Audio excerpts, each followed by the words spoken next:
When it comes to Smash Bros, I've always heard way too much about the competitive meta. But honestly, I could not care less. The only meta I care about is a meta reference. Which is why I absolutely love the Donkey Kong Idol animations where he pulls out a 3DS or Switch, or the iconic parental safety ad with the Bowsers playing together. These things have got me thinking, which other Smash Bros characters have also canonically played video games? I did all the research so you don't have to, and we're going to find that out today. But before we get into it, let's establish some ground rules. I've sorted the characters into 3 tiers. The tier for those who don't know or don't understand the concept of a video game. This is the ignorant tier. Then we have those who know of video games but don't play them. This is the normie tier. Last, and kind of most, we have those characters that we know have played video games. Whether they have played a quick little game here or there, or have a full-on headset dent from hours upon hours of squashing noobs. If they have played something, they are gamers. And also, if they have a million examples of playing video games, 1 is enough. To keep that Inception game within a game vibe, I'm only using in-game evidence, so no anime, comics, or side materials. But since technology varies widely across these universes, we need to establish what counts as a video game. Video games are first and foremost interactive, so it needs to be an activity with direct participation.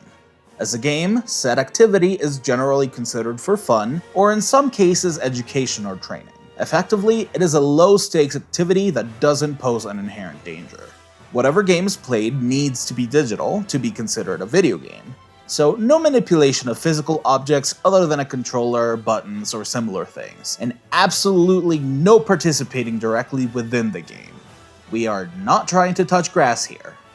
There needs to be a certain degree of separation, so if you get sucked into a digital realm, that is just your life now. However, simulations of VR absolutely count as video games. On a related note, just because they don't treat it as a video game, it doesn't mean that it isn't a video game. Pro gamers may have their work be playing a game, but they're ultimately just extremely good at playing a game. In a similar vein, just because something looks like a video game to us, doesn't mean that it is a video game to them. For example, Luigi's Mansion Game Boy Horror looks to us like a game console, but to Luigi it is 100% a work tool. And that about covers it. Before we get into it, I just want to say thank you so much for watching. Please remember to leave a like and subscribe if you enjoyed this video, and if you know of any pieces of evidence that I might have missed, make sure to leave a comment sharing it with us. Anyway, that's way too much blabbering and not enough gaming, so let's press start. Let's kick off with Mario, Mr. Nintendo himself. It was actually fairly difficult to figure him out, as the Mushroom Kingdom isn't exactly a high-tech locale. We see Mario run through fields a lot, but never cooped up in an arcade. I figured I was going to need to look in the spin-offs, because if I couldn't find something for Mario specifically, everybody else in his series was basically gonna be impossible. Mario Kart was not fruitful. The closest I could find was Waluigi Pinball, but it clearly is a physical machine, and it's not even like the characters are playing pinball, but rather having a physical race within the machine. Then I turned to Mario Party.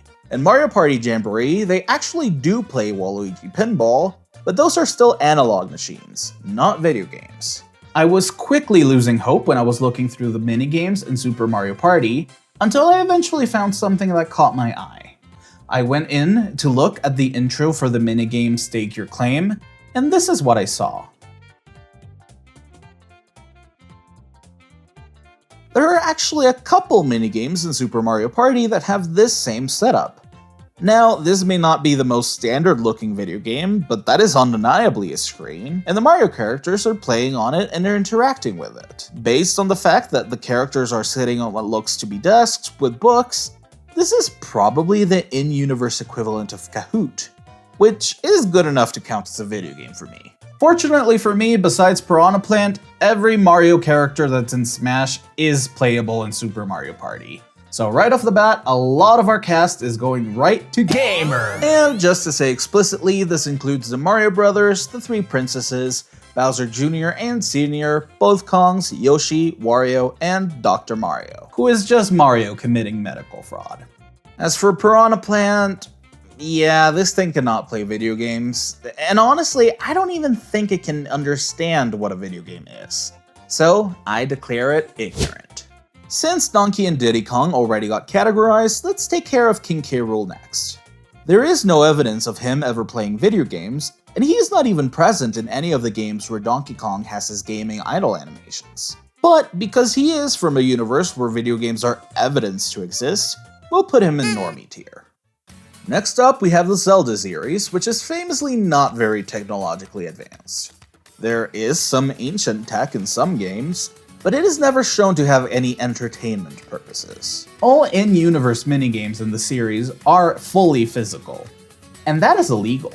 We do have some in-universe devices with screens, these being the Sheikah Slate, Purapad, and the Tingle Tuner, which are all modeled after Nintendo gaming systems, but they are similar only in appearance, as in-universe these are all exclusively for work.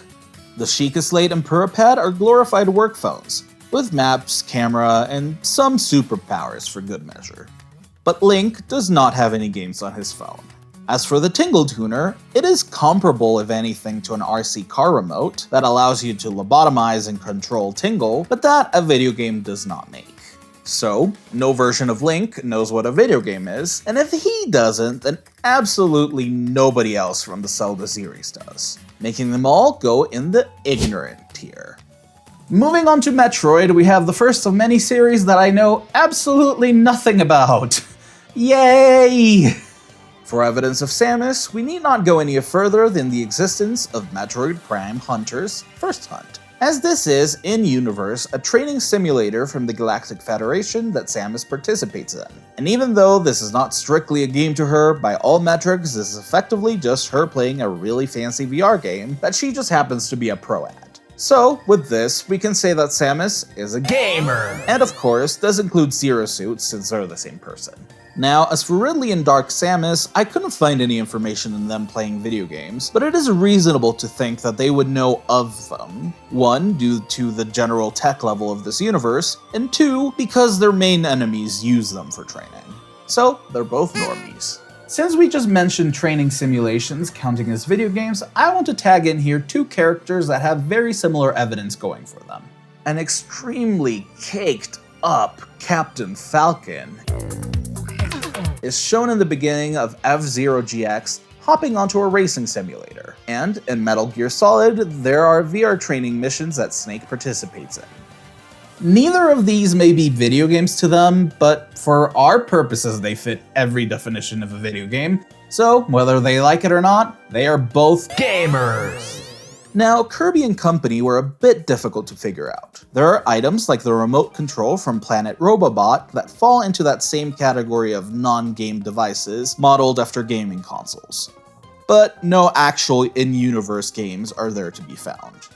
Then there is Merry Magoland, where they have the available minigames on display on these things that look like they very well could be screens, but the characters are transported through portals and are seen physically playing the games in their respective arenas, similar to the vast majority of Mario Party minigames. Thus, I can't really say for sure that any of them have played video games.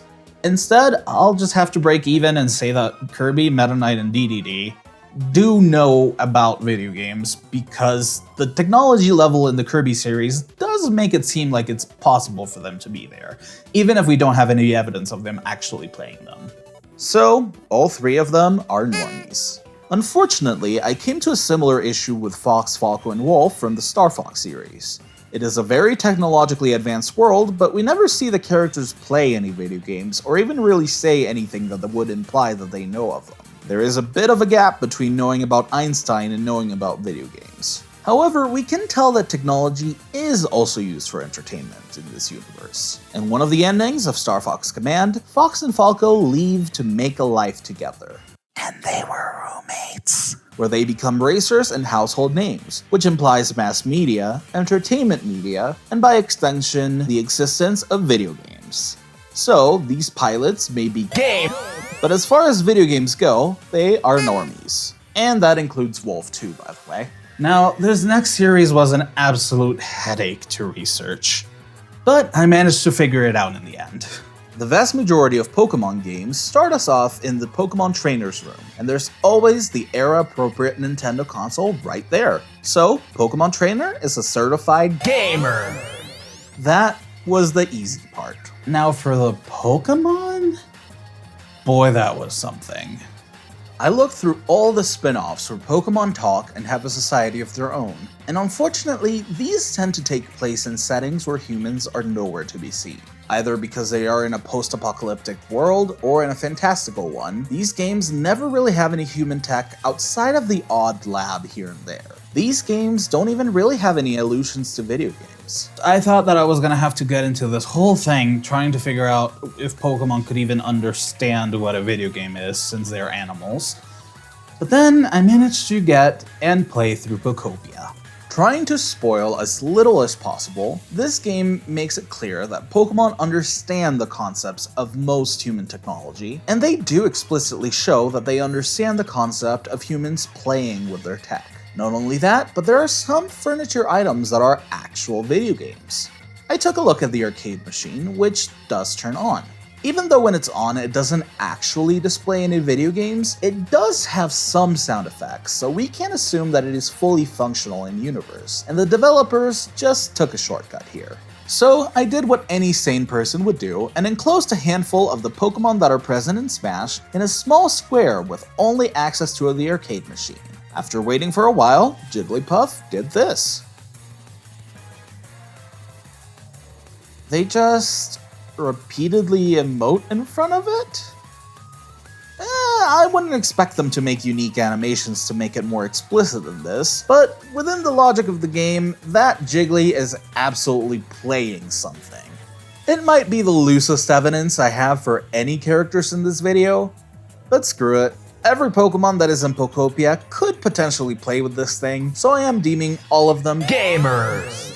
That actually means pretty much every playable Smash Pokemon, except for Incineroar, who at the time of recording this is not yet in Pokopia, but given everything that we learned through the game, we can assume that an Incineroar would also understand the concept of video games. So, Normie it is. On to a different RPG series, our evidence for Ness and Lucas comes late in the respective games. Ness's comes in the form of talking to his younger self in Magic Hand, who asks if Ness prefers comics or video games, implying that he has had experience enjoying both. Lucas's evidence is a lot more concrete, as he can play at the arcade in New Pork City. Ness and Lucas are gamers! Speaking of arcades, thanks to the arcade in Pac-Man World 2, where you can revisit all of the mazes and some classic Pac-Man games, and the arcade machine in Splatoon 1 and 2, where you can play a dancing minigame, Pac-Man and the Inklings are gamers! The next three characters were thankfully very easy to research since there is very little to look into. For Ice Climbers and Duck Hunt Duo, the respective games are literally just climbing ice and hunting ducks. That's all these respective pairs know, making them ignorant. In a similar vein, Mr. Game & Watch exists in this world that, despite some technology being present, there really isn't much depth to it. So, we'll have to declare him ignorant. Unfortunately, easy research ended there, as next up we have another series that I spent way too much time looking into only to come out basically empty-handed. Fire Emblem, much like Zelda, takes place in a very medieval, no-tech setting. I combed through way too many lines of dialogue from several different games, and not even as a tongue-in-cheek reference could I find anything that implies that any of these characters know what a video game is. So they are all going in ignorant. Except for Chrom. You see, in Tokyo Mirage Sessions Sharp FE, a handful of Fire Emblem characters cross over as spirits into the modern world.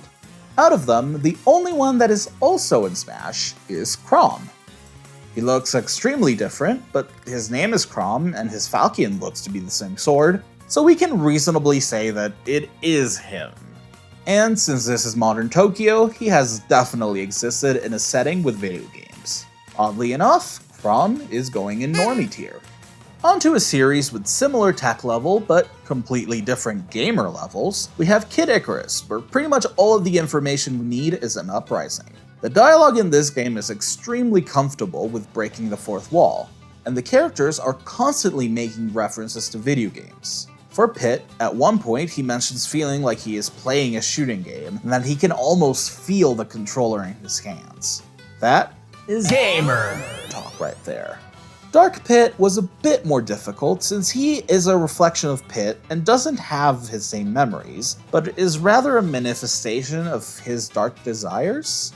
Either way, Dark Pitt makes references to video games as well, so it is not a stretch to call him the gamer as well. Now, Palutena was actually quite an interesting case.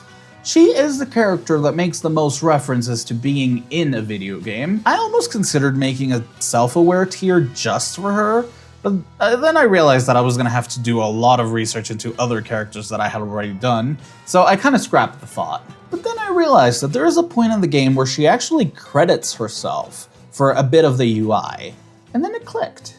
She not only has played games, she knows what a UI is and how to make one and put it into a game. You guys, she's not just a gamer. She goes one step further. She deserves a new tier. She is a game developer.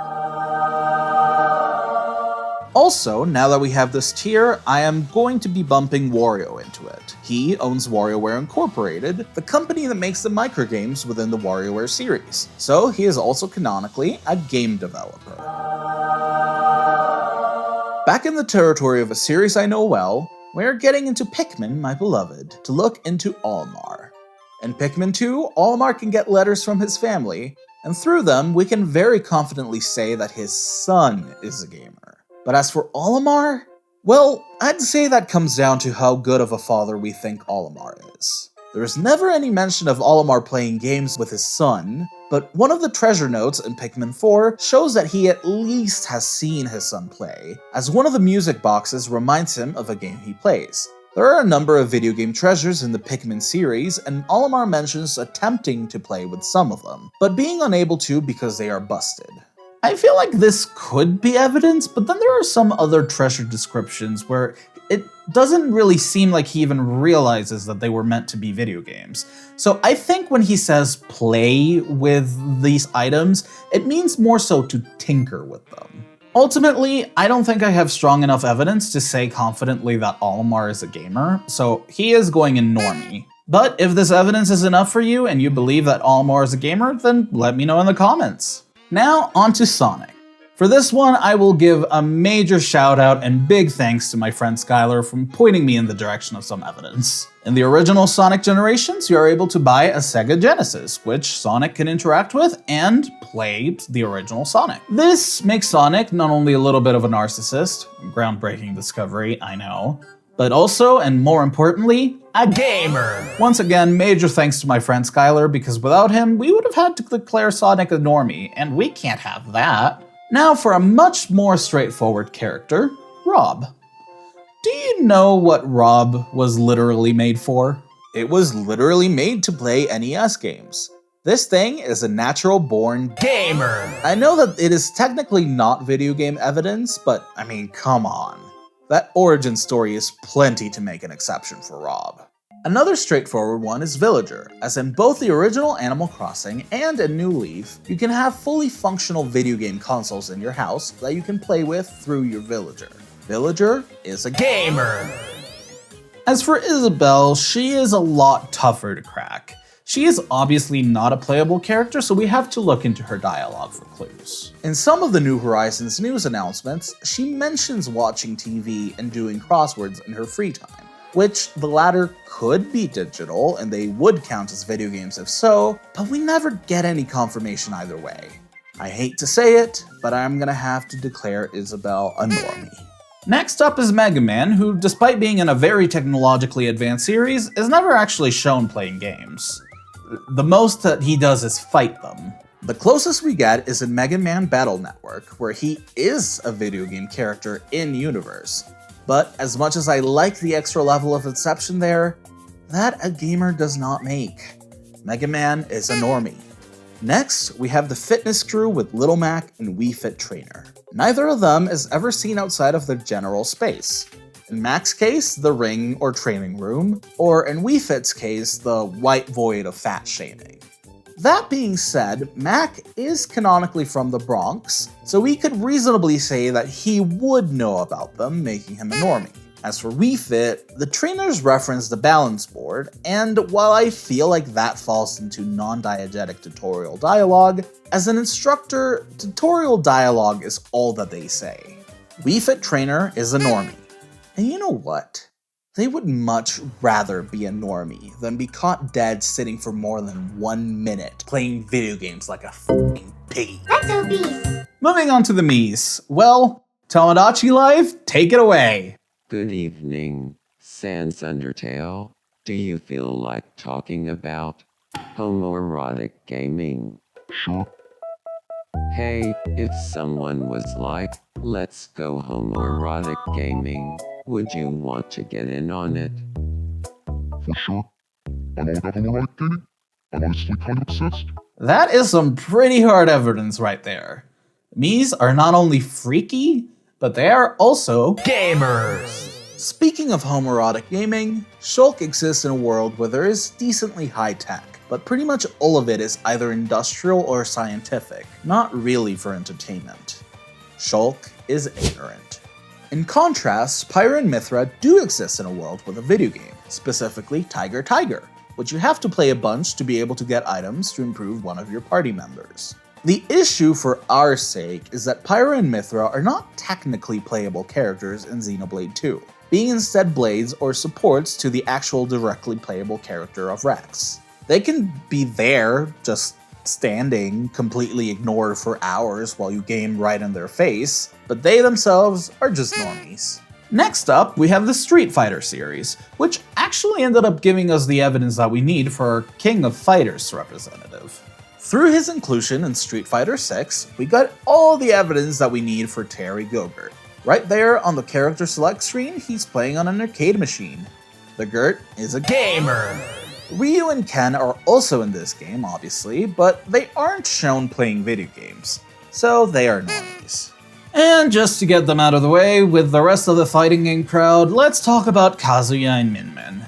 Two characters that I 100% care oh so deeply about. Pardon the pleonasm, but a demonic CEO whose main hobbies are world domination and collecting sneakers is not going around playing video games. Tekken has plenty of modern stages, so Kazuya knows what a video game is, and he is a normie. Min Min similarly lives very much so in the modern world, with pop culture, entertainment media, and the like. We never see her playing video games though, only doing weird things with her noodle arms. Her family restaurant is called Nintendo, but whether it is called that in a reference to an actual in-universe gaming company, or exclusively a reference for us as players, is unclear. Without further evidence, Min Min is a normie. Moving on to Cloud, we actually see him playing a VR bike game in Final Fantasy VII Rebirth. He has a pretty cool looking visor and everything. Cloud is a gamer. Sephiroth, while being part of Final Fantasy VII, unfortunately is never seen interacting with anything like this, so he is a normie. As for Bayonetta, well, she is in a modern setting and knows what a man cave is, which I would say the concept of a video game is essential to. So she knows what video games are, even if she is too busy fighting angels and serving to play them, and is going in normie tier. Simon and Richter from Castlevania were born in 1669 and 1773 respectively. You tell me if they actually know what a video game is. Actually, no. I'll tell you. They are illiterate! Wait, no, that's not right. Ignorant! I thought that due to being in a similar time period, Hero was going to be in the same boat as the Belmonts. And if we look at most versions of Hero, that is actually true. But the Luminary surprised me. In Dragon Quest XI, you can play at the slot machines at a casino. At first, I thought that these would not count as I expected them to be analog, but then I learned a few things about the evolution of slot machines. The first thing when we look at them is that these don't have a lever to pull. Analog slot machines used to have a lever to mechanically move the wheels with all the icons, but digital ones simply have buttons as they are cheaper to make and the mechanical part is unnecessary. Not only that, but when looking at the actual UI of the machine, we can clearly see screens here. Obviously, this thing up here is a screen, but if you look closely, even the icons move and have animations. This wouldn't be possible if this was an analog machine, meaning that this is digital and therefore a video game. Hero not only has a gambling problem, but they are also a gamer. Bringing it back to the modern world, we have Joker, who can buy a gaming console for his room and have his friends over for some good old-fashioned couch gaming sessions. Joker is a gamer. Fellow console owners are Banjo and Kazooie.